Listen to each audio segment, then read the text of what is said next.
Good evening. Welcome to Option Center. It's Sunday, 7/17/22. Welcome, everybody. We are going to go on ES on multiple time frames, give you a market idea. We are bearish in the long run, you guys. We're still bearish, okay?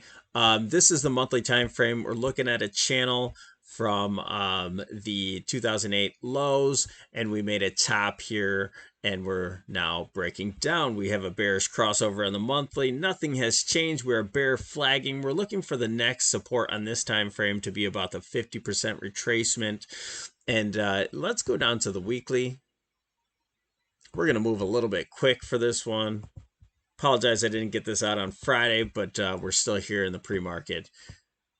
All right, we have lower highs, lower lows going down. We are still trending down from the 8 EMA on the weekly time frame. I'm still expecting to touch this 200 with confluence of this support and also this possible channel. This channel could be drawn in many different ways, but it looks like we're rejecting off here. I don't know if we'll get above this resistance. I drew a line in here 2 weeks ago. We've been consolidating in the same area. We may break down from this point, but if we pop above, just be careful.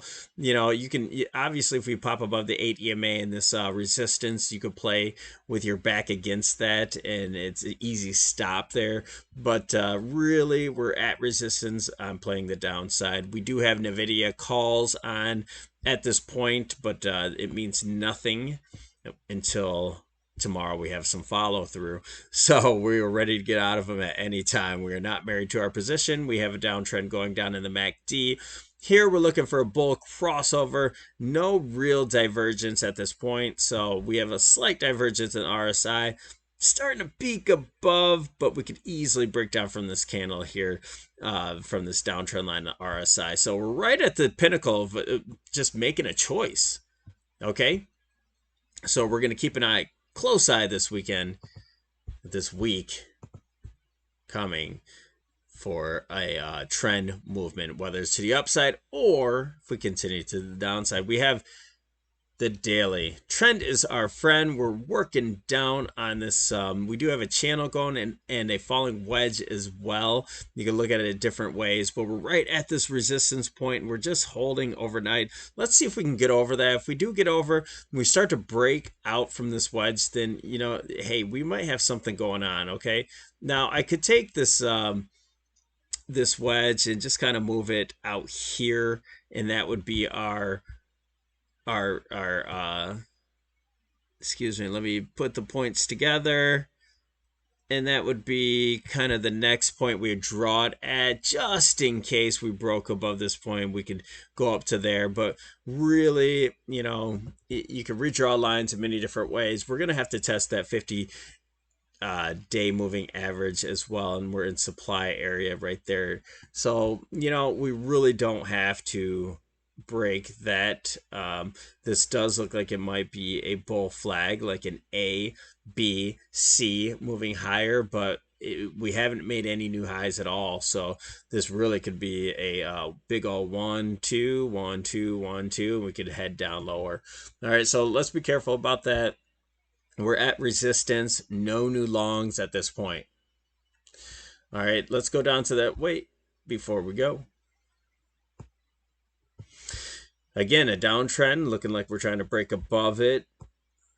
But more importantly, on this RSI, we have this triangle pattern. We're consolidating. We're getting real tight in here. We're not breaking out in any direction at this point. So this is telling us we're not ready to move yet. Okay, so if we break down from this point, we break down from the triangle, we're going to go much, much lower. Same thing, we break out from the triangle here, we're going to have quite the big move. So just keeping an eye. We're just consolidating, man. This is like, it's arduous, but this is what we do. We have to be patient. Okay, moving down to the 65-minute chart. We're just going to take a real quick look. We have this downtrend line here. We're not at it yet. We could get to there possibly and still not make a new high. So the trend is our friend until the end. We're still facing to the downside. We still have puts. We're just we had Tesla into Friday, and then Nvidia as well. Got out of those and jumped back in on Nvidia with a little bit of strength. So the individual stock could still be strong while some of the indices are facing to the downside. We'll see what happens. But just looking on the MACD, we did make a higher low, so meaning that we might have broke out from that point, but we might be done with that now. So that's what I would do. I'd draw that kind of the triangle, broke out from it. Maybe we cross over. Let's see what happens over the night into tomorrow. We have a 65-minute uptrend, possibly a 1, 2, 3, 4, 5 ending there. Maybe we just start heading lower, or we're just looking for a first impulsive move, maybe a move back down and then up. So, lots of question marks here happening, but really we're bearish in the long run. We're cautiously bullish on some of these moves here. I would not enter any new bullish moves at this point unless we start breaking trend lines and moving out to that expected move to the upside, which is 39.50 possible test. But if we test that, then we can move much higher at that point. Just stick with us. Hit that notification button, and we'll do an update tomorrow as well. I'm out in Michigan doing. I'm trying to sell our second house now for we were trying to rent it out when I met my wife, but I don't know why I'm telling you the story, but I'm telling you anyway so you can get to know who Option Center is. And we're going to sell that, so I'm working on it. So that's why the video came out late. Trying to put these videos out. We're traveling, we're doing all sorts of things. I hope you guys are living life as well. That's all that matters. Hey, don't forget to hit the like button. Thanks for joining us here at Option Center. Have a wonderful evening. We'll see you trading tomorrow.